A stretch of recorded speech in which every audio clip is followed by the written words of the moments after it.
அக்ஷய திதியின் நாளான இன்று 2 முறை உயர்ந்த தங்கத்தின் விலை. ஒரே நாளில் சவரனுக்கு 720 ரூபாய் அதிகரித்து 53,640 ரூபாய்க்கு விற்பனை.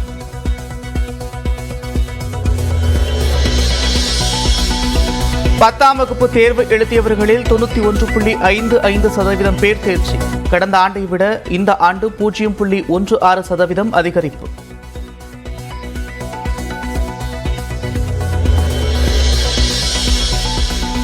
பத்தாம் வகுப்பு தேர்விலும் மாணவர்களை விட மாணவிகள் அதிகம் தேர்ச்சி. 5.95 விழுக்காடு அதிகமாக தேர்ச்சி பெற்றனர்.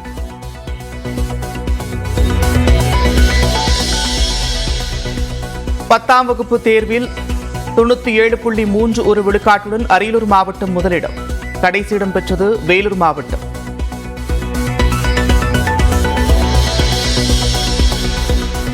பத்தாம் வகுப்பு கணித பாடத்தில் 20,691 பேர் 100க்கு 100. அறிவியலில் முழு மதிப்பெண் பெற்ற 5,104 பேர். பத்தாம் வகுப்பு மாணவர்களுக்கு வரும் திங்கட்கிழமை முதல் தற்காலிக மதிப்பெண் சான்று.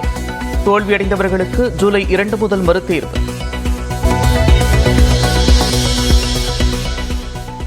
பத்தாம் வகுப்பு தேர்வில் தேர்ச்சி பெற்ற மாணவர்களுக்கு முதலமைச்சர் மு க ஸ்டாலின் வாழ்த்து. வழிகாட்ட நான் முதல்வன் உள்ளிட்ட அரசின் திட்டங்கள் உள்ளதாகவும் எக்ஸ்தளத்தில் பதிவு.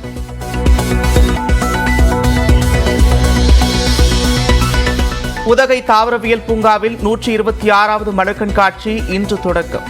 லட்சக்கணக்கான மலர்களை கொண்டு கண்களை கவரும் அலங்காரங்கள்.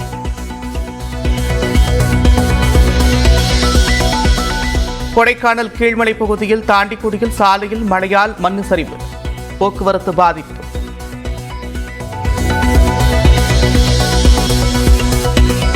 தமிழ்நாட்டில் பொறியியல் படிப்புகளுக்கு வரும் 15ஆம் தேதி தொடங்கவிருந்த செமஸ்டர் தேர்வுகள் ஒத்திவைப்பு. மின்னணு வாக்குப்பதிவு இயந்திரங்கள் கல்லூரிகளில் வைக்கப்பட்டிருப்பதால் ஜூன் 6 செமஸ்டர் தேர்வுகள் நடைபெறும் என்றும் அறிவிப்பு. நெல்லை காங்கிரஸ் பிரமுகர் ஜெயக்குமாரின் 2 செல்போன்களையும் கிணற்றில் தேடும் போலீசார். கிணற்றில் உள்ள தண்ணீரை முழுமையாக வெளியேற்றும் பணி தீவிரம். ஹரியானாவில் ஆட்சி அமைப்பதற்கு இன்று உரிமை கோருகிறது காங்கிரஸ். மாநில பாஜக அரசுக்கு நெருக்கடி முற்றியிருக்கும் நிலையில் ஆளுநரை சந்திக்க திட்டம்.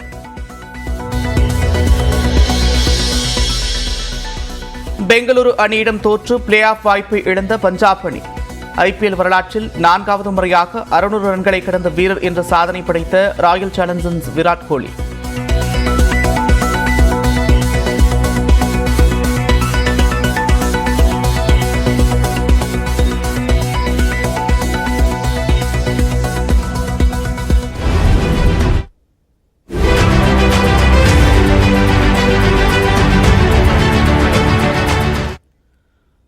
பத்தாம் வகுப்பு பொதுத் தேர்வில் 91.55% மாணவ மாணவிகள் தேர்ச்சி பெற்றிருக்கின்றனர். தமிழ்நாட்டில் 12ஆம் வகுப்பு பொதுத் தேர்வு முடிவு கடந்த 6ஆம் தேதி வெளியான நிலையில் 10ஆம் வகுப்பு பொதுத் தேர்வு முடிவுகள் இன்று வெளியிடப்பட்டிருக்கிறது.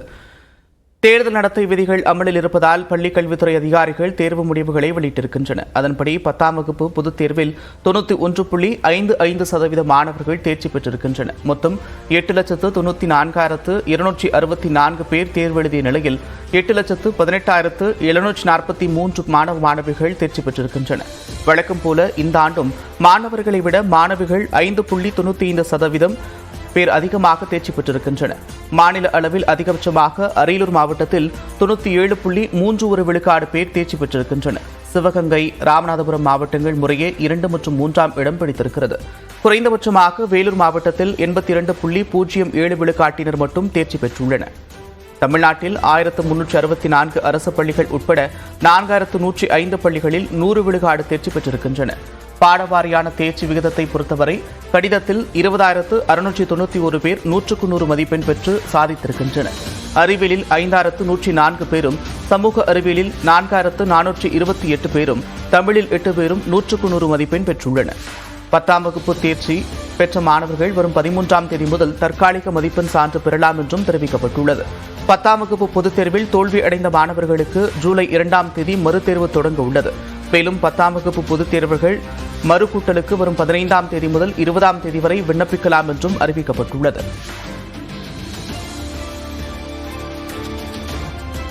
ஆந்திர மாநில சூப்பர் ஸ்டார் நந்தமூரி பாலகிருஷ்ணா தெலுங்கு தேசம் கட்சியின் சார்பாக இன்பூர் சட்டப்பேரவை தொகுதியில் போட்டியிடுகிறார். அவர் பிரச்சாரத்தில் ஈடுபடும் காட்சிகளை பார்க்கலாம். கூடுதல் விவரங்களோடு செய்தியாளர் ரகுவரன் இணைக்கிறார். ரகுவரன், விவரங்கள். தெலுங்கு தேசம் கட்சியின் சார்பாக ஆந்திர சூப்பர் ஸ்டார் பாலகிருஷ்ணா அவர்கள் தற்போது இந்துப்பூர் தொகுதியில் போட்டியிடுகிறார். அவர் தற்போது இந்த இந்துப்பூர் தொகுதியில் பிரச்சாரம் ஈடுபட்டு வரும் காட்சிகளை தான் நம்ம நேரலையில் பார்த்து கொண்டிருக்கிறோம். 41 ஆண்டுகளாக இந்த கட்சியில் இருக்கக்கூடியவர். இவரின் தந்தை தான் தெலுங்கு தேசம் கட்சியினுடைய நிறுவன தலைவர் NT ராமாராவ். இந்த கட்சியில் பல ஆண்டுகளாக இவர் இருந்தாலும் கடந்த 2017ஆம் ஆண்டிலிருந்துதான் இந்த தேர்தலில் அவர் ஈடுபட்டு வருகிறார். இந்த NT ராமாராவ் அவர்கள் முதல்வராக இருந்த 3 காலத்திலும் அவர் இந்துப்பூர் தொகுதியில் இருந்துதான் தேர்ந்தெடுக்கப்பட்டார்.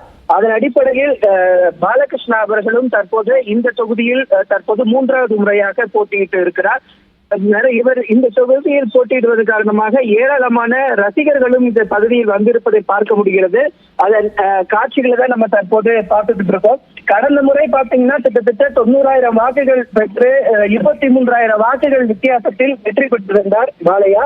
இந்த முறை அதை விட அதிகமான வாக்குகள் வித்தியாசத்தில் வெற்றி பெற வேண்டும் என்ற கணக்கில் இவரது பிரச்சாரமானது ஈடுபட்டிருக்கிறது.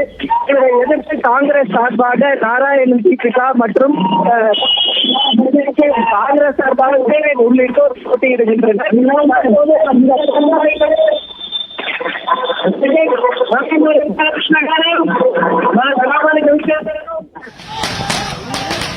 நன்றி ரகுவரன், கூடுதல் விவரங்கள்.